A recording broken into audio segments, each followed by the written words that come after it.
அன்பார்ந்த பெரியோர்களே, தாய்மார்களே, உலகம் போற்றக்கூடிய உத்தம தலைவர் நம்முடைய பாரத பிரதமர் நரேந்திர மோடி அவர்கள் சென்னைக்கு நம்மளை எல்லாம் சந்தித்து பேசுவதற்காக வந்திருக்கின்றார்.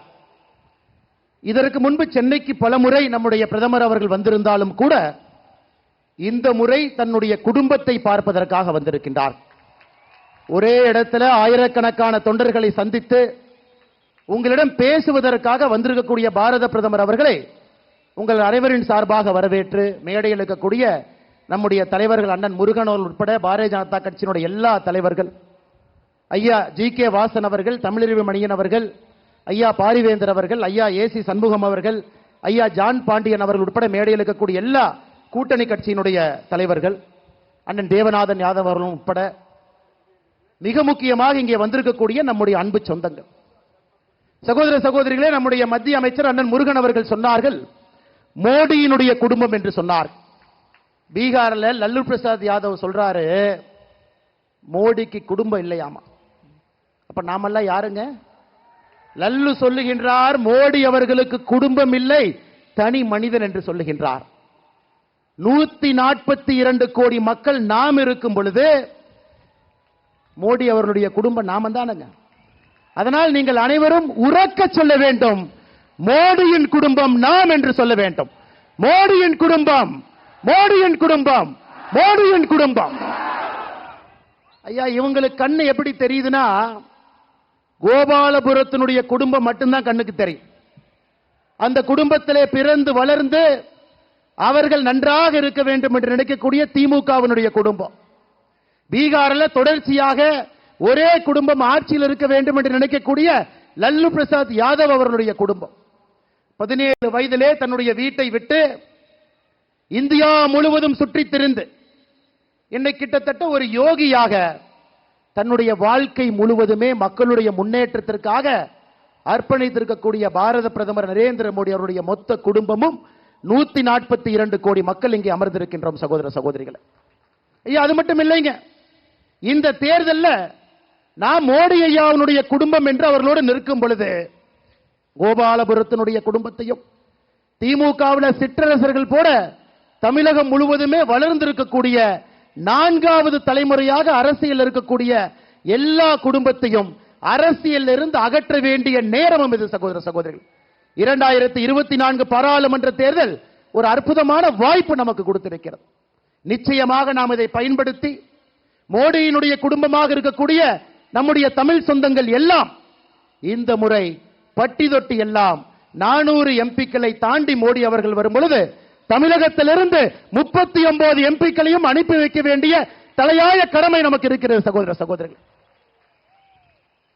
இன்னைக்கு மேடையில் மோடி ஐயா அவர்களுக்கு காஞ்சிபுரத்தினுடைய பட்டுல நெய்யப்பட்ட ஒரு சால்வையை போர்த்தணும். அந்த சால்வையில மோடி ஐயாவுக்காக சிறுத்தை புலியை அச்சிட்டு அந்த சால்வையை போத்தணும். நிறைய பேர் நினைக்கலாம் எதற்காக மோடி ஐயா அவர்களுக்கு மேடையில காஞ்சிபுரத்தினுடைய பட்டு சிறுத்தை அச்சிட்டு கொடுத்தீங்க. ஐயா, நீங்க பார்த்திருப்பீங்க, மோடி ஐயா அவர்கள் மக்களுக்காக மட்டும் பாடுபடவில்லை, கோடிக்கணக்கான மக்களுக்கு மத்திய அரசினுடைய திட்டங்கள். இன்னொரு பக்கம் பார்த்தீங்கன்னா வாய் பேச முடியாத ஜீவன்களுக்கும் பாடுபட்டு கொண்டிருக்கின்றார். 2014 நாம் ஆட்சிக்கு வந்த பொழுது வெறும் 7910 சிறுத்தை புலி இருந்துச்சுங்க. இன்னைக்கு 75% உயர்ந்து 13,874. அதற்கு நன்றி தெரிவிப்பதற்காக மோடி ஐயா அவர்களுக்கு நம்முடைய மண்ணிலே நெய்யப்பட்ட காஞ்சிபுரம் பட்டை போர்த்தி இருக்கின்றோம். இன்னைக்கு பாத்தீங்கன்னா இன்னொரு அன்பளிப்பு கொடுத்திருக்கிறாங்க. மோடி ஐயா சொல்றாங்க வோக்கல் ஃபார் லோக்கல். கிராமத்திலிருந்து வரக்கூடிய மக்கள், நகரத்திலிருந்து வரக்கூடிய மக்கள் உள்ளூர் பொருளை வாங்குங்க, ஆத்ம நிர்பார் பாரத், சுயசார்பு பாரதம் என்று சொல்லுகின்றார். நாம் இன்னைக்கு மோடி ஐயா அவர்களுக்காக பனைமர தொழிலாளர்கள் சகோதர சகோதரிகள் பயன்படுத்தக்கூடிய பனைமரத்தில் மேலே ஏறக்கூடிய பெட்டியிலிருந்து எல்லா உபகரண பொருளை மோடி ஐயா அவர்களுக்கு அன்பளிப்பாக கொடுத்திருக்கின்றோம். ஐயா, நாம் புரிந்து கொள்ள வேண்டும், இந்திய அரசியலை அடிப்படையிலிருந்து மாற்றி இருக்கின்றார். ஒரு நேர்மையான அரசியலை இந்திய ஜனநாயகத்திலே கொடுக்க முடியும் என்று காட்டியிருக்கின்றார். நம் முன்னால் நின்று கொண்டிருக்கின்றார். ஐயா, மோடி ஐயாவுடைய வெற்றியை பத்தி சந்தேகம் யாருக்கு இல்ல? யாருக்காச்சும் சந்தேகம் இருக்குங்களா? மோடி ஐயா 400 சீட்டை தாண்டுவாங்கன்னு எல்லாருக்கும் நம்பிக்கை இருக்குங்களா? உறுதியாக 400 எம்பியை தாண்ட போறாங்க. நாம் இன்று செய்ய வேண்டிய தலையாய கடமை அந்த 400 பாராளுமன்ற உறுப்பினர்களை தாண்டும் பொழுது தமிழகத்திலிருந்து 39 பாராளுமன்ற உறுப்பினர்களை அனுப்பி வைக்க வேண்டும் என்று சபதம் எடுப்பதற்காக சென்னையிலே YMCA மைதானத்தில் நம்முடைய கூட்டணி கட்சி தலைவர்களோடு நாம் அமர்ந்திருக்கின்றோம். சகோதர சகோதரிகளே, இன்னைக்கு தமிழகத்தில் நடக்கக்கூடிய திமுக ஆட்சியை பாஞ்சாலி சபதத்தில் மகாகவி சுப்பிரமணிய பாரதி சொல்லி இருக்கின்றான். பேய் அரசாண்டால் பிணம் தின்னும் சாத்திரங்கள் என்று சொல்லி இருக்கின்றான். ஒரு பேய் ஆட்சி செய்தால் அந்த நாடு எப்படி இருக்குமோ, இன்னைக்கு தமிழகத்தில் திராவிட முன்னேற்ற கழகத்தினுடைய ஆட்சி ஒரு சாட்சி.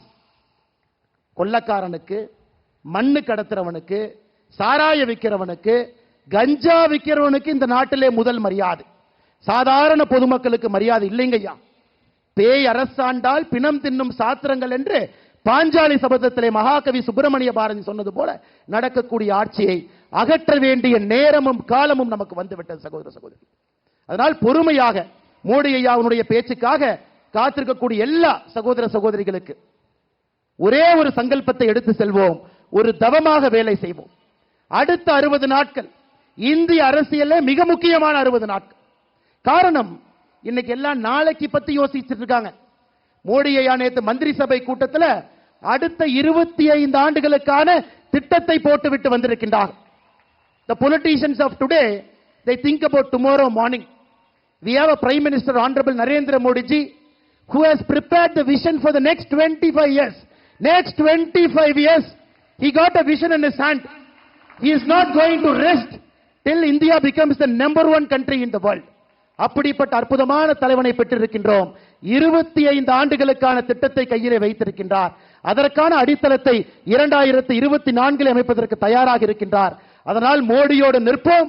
மோடி குடும்பத்தினர், மோடி அவர்கள் 39 பாராளுமன்ற உறுப்பினரை தமிழகத்திலிருந்து அனுப்பி வைக்க வேண்டிய கடமை நமக்கு இருக்கிறது. சகோதர சகோதரிகளே, உங்கள் அன்பிற்கும் பாசத்திற்கும் மோடி ஐயாவிற்கு தொடர்ந்து நீங்கள் கொடுக்கக்கூடிய ஆதரவுக்கும் நன்றி தெரிவித்து என்னுடைய உரையை முடித்துக் கொள்கின்றேன்.